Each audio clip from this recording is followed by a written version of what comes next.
स्वः तत्सवितुर्वरेण्यं भर्गो देवस्य धीमहि यो नः प्रचोदयात्।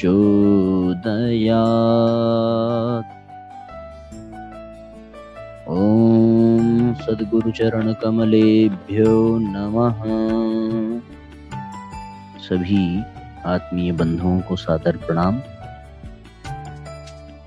ऑनलाइन दैनिक स्वाध्याय के 710वें एपिसोड में आप सभी का स्वागत है। जीवन की सर्वोपरि आवश्यकता आत्मज्ञान पुस्तक का स्वाध्याय हम सभी निरंतर कर रहे हैं और उसी क्रम में आज पुनः एक नए अध्याय के साथ हम सभी यहाँ एकत्रित हैं। कल के प्रश्न का उत्तर हमने आपका चैट बॉक्स में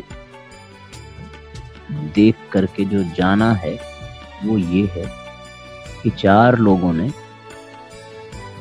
बिल्कुल सही उत्तर दिया है और 4 लोगों में उनका नाम और उनके लिए महामृत्युंजय मंत्र से भगवान से प्रार्थना। मीनू दीदी ने बताया है, अनुराधा दीदी ने, राम बालक सिंह बाबू जी ने, रीता कुशवाहा जी ने, स्नेहा राय जी ने, इतने लोगों ने उत्तर दिया है। अब इन सभी परिजनों के उज्जवल भविष्य और इनके सुखी सफल जीवन के लिए भगवान महाकाल से प्रार्थना करेंगे। ओम त्र्यंबकं यजामहे सुगंधिं पुष्टिवर्धनम् उर्वारुकमिव वन्दनान् मृत्योर्मुक्षीयमामृता। आइए साथियों, अब आज पुनः बहुत ध्यान से स्वाध्याय सुनेंगे और आज के प्रश्नों का उत्तर देने का प्रयत्न करेंगे। तो इसलिए बहुत ही चैतन्य होकर के, ठीक है। आज का अध्याय है ईश्वर अंश जीव अविनाशी। जन्म से बालक में जो गुण और संस्कार पाए जाते हैं वे अधिकांश उसके पिता के गुणों और संस्कारों की प्रतीक्षाया ही होते हैं। बीज और फल में शक्ति, गुण और स्वाद की विशेषता प्रायः एक जैसी ही होती है। मीठे फल के बीज से उत्पन्न वृक्ष भी मीठे फल ही प्रदान करने वाले होते हैं।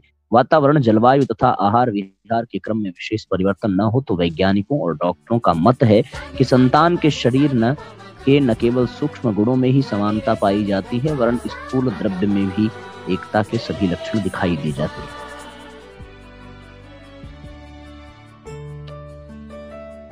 आगे पूज्य गुरुदेव लिखते हैं कि जीवात्मा के संबंध में आत्मविद्या विशारद आचार्यों का भी यह मत है। वेद, शास्त्र, उपनिषद, गीता, पुराण, रामायण, इन सब ग्रंथों में आत्मा के संबंध में जो विवेचना हुई है वह एक जैसी ही है। सबने स्वीकार किया है कि जीव अविनाशी तत्व है, वह ईश्वर का अंश है।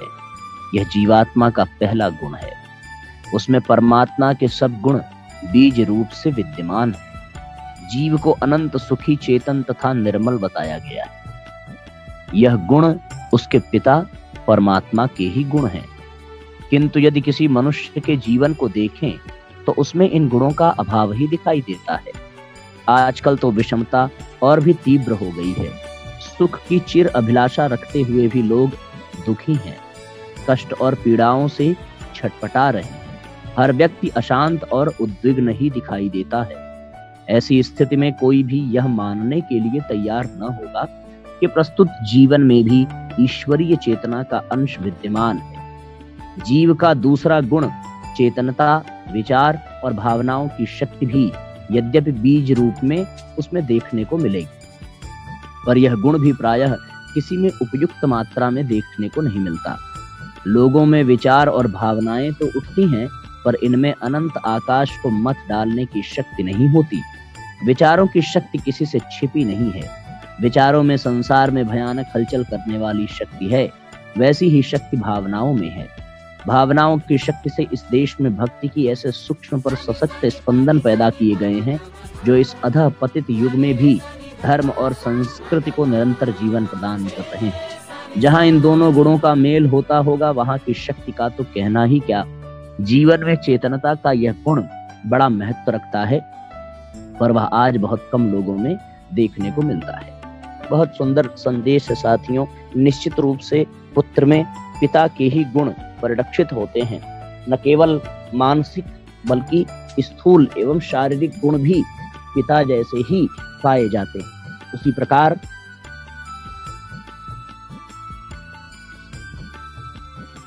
मनुष्य की जो चेतना है, जो जीवात्मा है, वह परमात्मा का ही अंश है और परमात्मा का अंश होने के कारण उसमें भी परमात्मा की समस्त विभूतियां, समस्त गुण विद्यमान होने ही चाहिए। परमात्मा का स्वरूप है सच्चित आनंद, पर आज के इस वातावरण में मनुष्य में यह गुण दिखाई नहीं देता, बल्कि और भी प्रतिकूल स्थिति दिखाई पड़ती है। अब ये स्थिति ऐसी क्यों है, इस पर विचार करने की आवश्यकता है। जीव का जो दूसरा गुण है वो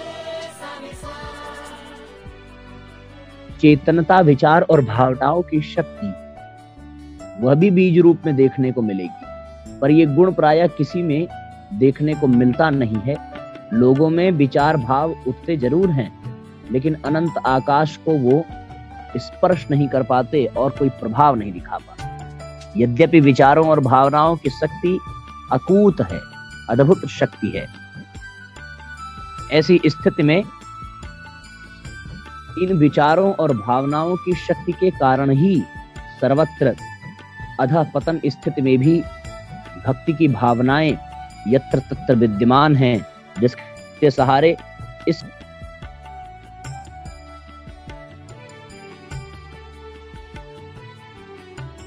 कुछ लोग अपने भक्ति भाव को बनाए रहते हुए निरंतर आगे बढ़ रहे हैं। यहाँ तक ये बातें स्पष्ट की हैं पूज्य गुरुदेव ने। आप सबको सुनाई पड़ रहा होगा।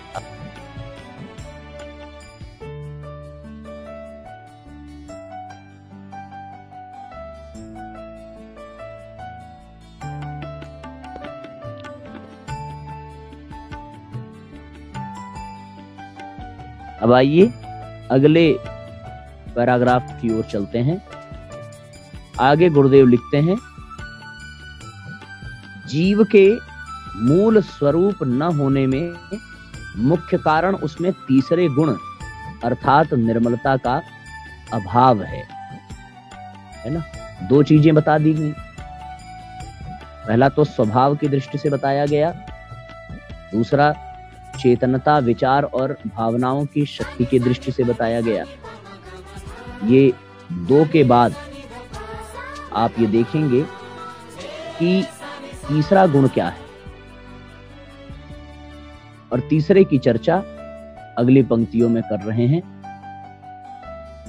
कि निर्मलता का अभाव, माया, अविद्या या अज्ञान, सब इसी के नाम मनुष्य को चाहे जिन शब्दों से निंदित किया जाए, पर मुख्य बात एक ही है कि उसने अपने आप को अंधकारमय अथवा विकार युक्त कर लिया है।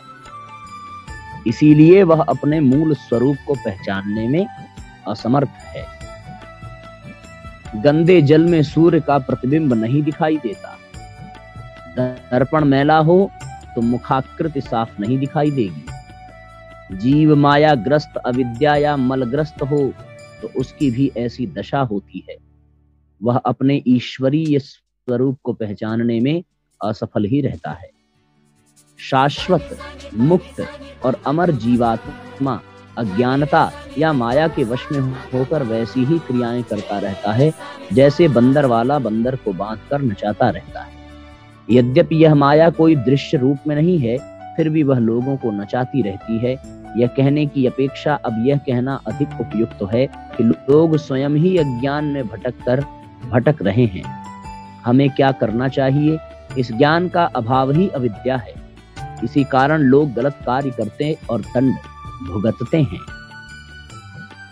जिह्वा के स्वाद, नेत्रों के सौंदर्य लिप्सा, कानों की मधुर संगीत सुनने की इच्छा तथा काम वासना आदि विषयों में आसक्ति हो जाने के कारण विद्या अविद्या की बात विलुप्त हो गई। जड़ चेतन में ऐसी गांठ पड़ गई कि उनका पृथक अस्तित्व भी समझ में नहीं आता। चेतना ने अपने आप को जड़ मान लिया और जड़ता के काम करने लगी। यद्यपि जड़त्व की, अपने आप को मात्र शरीर मानने की बात नितांत मिथ्या, भ्रम, अज्ञान है, तो भी लोग उसे छोड़ने के लिए तैयार नहीं। युग युगांतरों से अभ्यास में आने वाला स्वभाव गुण एकाएक छूट भी नहीं सकते। जीव ने संसारी होने का अपना विश्वास इतना पुष्ट कर लिया है कि जड़ चेतनता के बीच जो ग्रंथि पड़ गई है वह छूटती नहीं, और जब तक यह भ्रम दूर नहीं होता तब तक कष्ट भी दूर नहीं होगा। महापुरुषों, श्रुतियों, पुराणों ने तरह तरह के उपाय और अनेक प्रकार के साधन बताए, पर जीव के हृदय में सांसारिक सुख, लोभ, मोह आदि का अंधकार इतना सघन होकर छा गया कि वह इनसे छूटने का प्रयत्न करने की अपेक्षा और भी उलझता गया। मुक्त होने के लिए उसने कुछ प्रयास भी न करना चाहा। कितनी सही बात है साथियों। जन्म जन्मांतरों के अभ्यास के कारण, अविद्या के कारण, भ्रम के कारण, अज्ञान के कारण, माया के प्रभाव के कारण हमने स्वयं को शरीर ही मान लिया। लिखते हैं कि चेतना अब जड़ का कार्य करने लगी, अर्थात आत्मा ने स्वयं को ये शरीर और इस संसार का ही मान करके वैसा ही व्यवहार करना प्रारंभ कर दिया। यहां तक सबको स्पष्ट हो गया। अब आगे बढ़ते हैं। आगे अगली पंक्तियों में पूज्य गुरुदेव लिखते हैं, श्रद्धा का उदय होना निश्चय ही अनेक जन्मों के पुण्य के प्रतीक हैं। छूट गया एक पैराग्राफ, इसके ऊपर से पढ़ना था। ईश्वर की कृपा या किन्हीं देव पुरुषों के अनुग्रह से कदाचित इस प्रकार का विचार मन में आ जाए कि आत्मज्ञान प्राप्त करना चाहिए, अपना रहस्य जानना चाहिए, परमात्मा का दर्शन करना चाहिए, तो उसे अनेक जन्मों के शुभ संस्कारों का प्रतिफल या ईश्वर की कृपा दृष्टि ही समझनी चाहिए। उस पर यदि किसी के अंतःकरण में श्रद्धा जागृत हो जाए तो उसे अपना बड़ा सौभाग्य मानना चाहिए। श्रद्धा का उदय होना निश्चय ही अनेक जन्मों के पुण्यों का प्रतीक है, पर अकेली श्रद्धा ही आत्मकल्याण नहीं कर देगी। वह तो अपने जीवन लक्ष्य की ओर उन्मुख करने वाला प्रकाश मात्र है। उनको उस यात्रा पथ पर चलने की भी आवश्यकता है। शास्त्र इस क्रिया को धर्माचरण बताते हैं, अर्थात श्रद्धा उदय हो तो मनुष्य को जप, तप, व्रत, यम, नियम आदि साधनों का आश्रय लेकर जीवन जीने और आत्मशोधन की प्रक्रिया प्रारंभ कर देनी चाहिए। संसार में जितने भी शुभ कर्म हैं वे सब धर्म का आचरण कहलाते हैं। इनसे आत्मा का बल बढ़ता है और उसमें सबलता आने लगती है। ये यहाँ पर बहुत सुंदर दिया गया कि श्रद्धा से केवल प्रकाश ही मिलेगा जिससे मार्ग प्रशस्त होगा, पर उस पे चलना तो अवश्य अपने को ही पड़ेगा। धर्माचरण तो स्वयं ही करना पड़ेगा।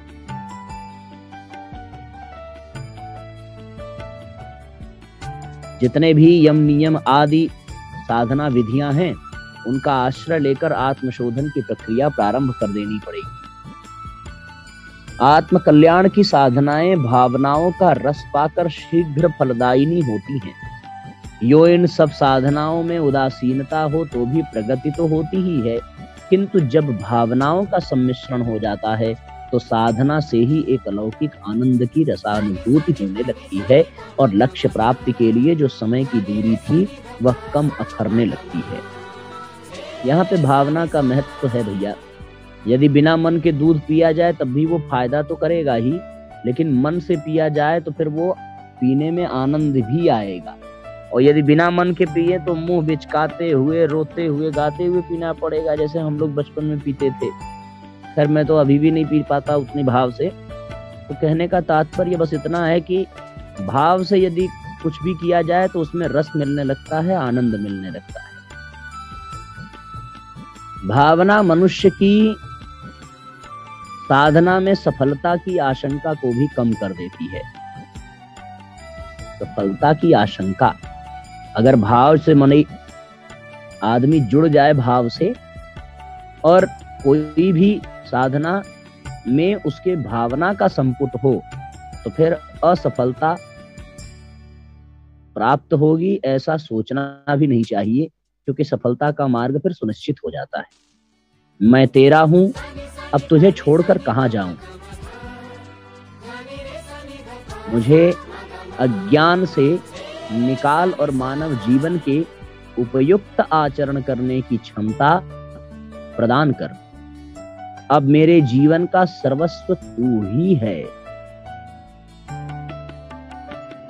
ये पंक्तियां बहुत ही सारगर्भित है साथी। भावना मनुष्य की साधना में सफलता की आशंका को भी कम कर देती है। यदि वास्तव में कोई भी कार्य भाव से किया जाए तो निश्चित रूप से असफलता का कोई डर नहीं रहता, सफलता की गुंजाइश बढ़ जाती है। मैं तेरा हूं, अब तुझे छोड़कर कहां जाऊं। मुझे अज्ञान से निकाल और मानव जीवन के उपयुक्त आचरण करने की क्षमता प्रदान कर। अब मेरे जीवन का सर्वस्व तू ही है। इस प्रकार की भावनाएं आत्म कल्याण के पथिक को बहुत बड़ा बल प्रदान करती हैं और उसकी भावना बलवती हो जाती है, विश्वास बढ़ाती है और मन में चढ़े कुसंस्कारों के ढेर को बात की बात में जलाकर खाक कर डालती है। साधना काल में भावनाओं का होना इसी दृष्टि से बड़ा शुभ और लाभजनक माना जाता है। भावनाएं जैसे मिल जाएं, उसे अपने आप पर ईश्वरीय विशेष कृपा ही माननी चाहिए।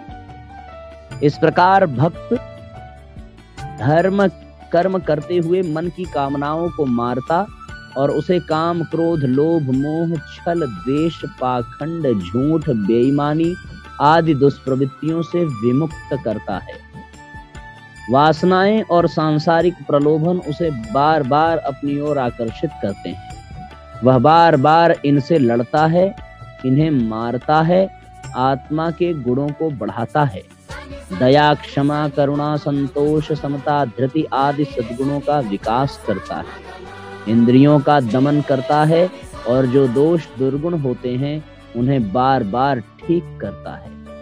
सत्प्रवृत्तियों की शोध और दुष्प्रवृत्तियों के विरोध का विचार कभी भी मंद नहीं होने देता, वरन वैसा करते हुए वह उत्साह अनुभव करता है।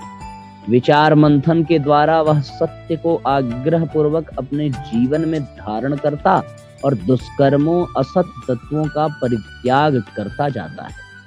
यह विज्ञान में बुद्धि अंतःकरण की ममता, मद, मोह आदि को जला डालती है। उस अवस्था में केवल ब्रह्म ही अखंड और दिव्य ज्योति आत्मा में अनुभव होने लगता है। वह प्रकाश मनुष्य के अज्ञान, अविद्या या माया को भस्म कर डालता है। मनुष्य जीव भाव से मुक्त होकर पुनः अपने परम पिता परमात्मा की गोद में ही समा जाता है। यह अवस्था अनंत सुख, अनंत आनंद की अवस्था होती है। तो साथियों, आज के अध्याय में बड़ा आनंददायक विषय ये रहा कि पिता और पिता की उपलब्धियों का पुत्र में स्वतः उपस्थित होना यह प्राकृतिक है। उसी प्रकार परमात्मा की भी समस्त गुण आत्मा में विद्यमान हो, यह बात भी स्पष्ट है। अब ऐसी स्थिति में दो तीन बातें बताई गई। पहला तो ये बताया गया कि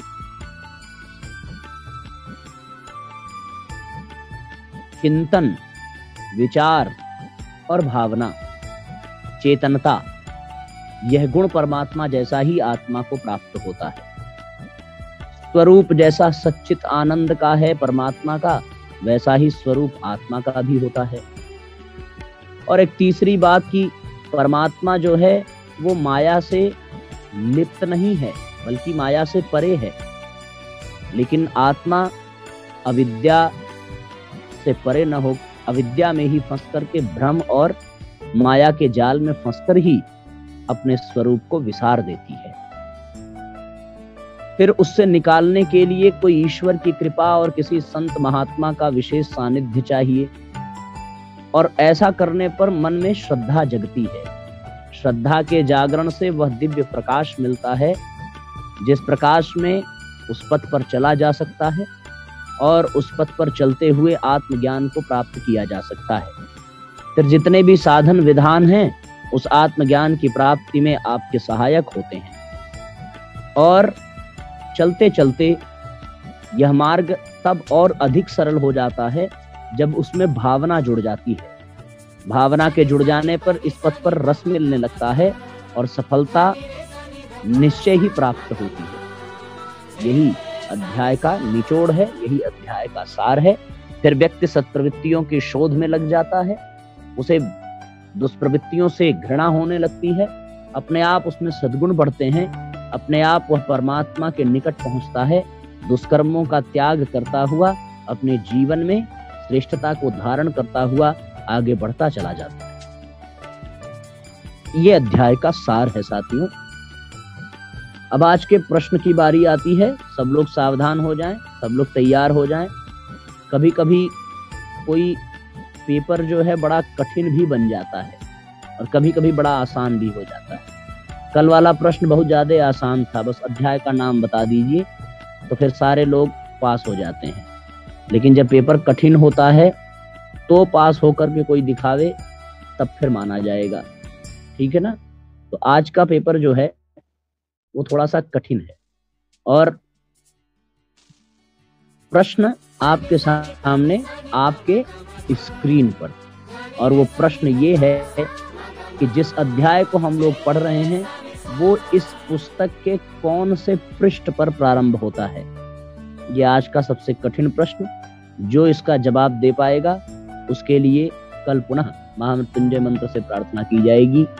मुझे संभवतः पता होगा कि कोई नहीं दे सकता और इस प्रश्न का उत्तर फिर भी विद्यार्थियों की मेधा को कौन जानता है। प्रश्न है कि कौन से पृष्ठ पर आज का अध्याय प्रारंभ हो रहा है, ये आज का प्रश्न है। शीघ्रता पूर्वक बताने की कृपा करें। जो लोग बताएंगे उनको विशेष आशीर्वाद प्रदान किया जाएगा। अब आइए आज के सत्र को विराम देते हैं। ईमानदारी से बताना है आपके सामने, ठीक है ना? चलिए, सबको प्रणाम, सबको नमस्कार, सबको धन्यवाद। गायत्री मंत्र साथ साथ। ओम भूर्भुवः स्वः तत्सवितुर्वरेण्यं भर्गो देवस्य धीमहि धियो यो नः प्रचोदयात्।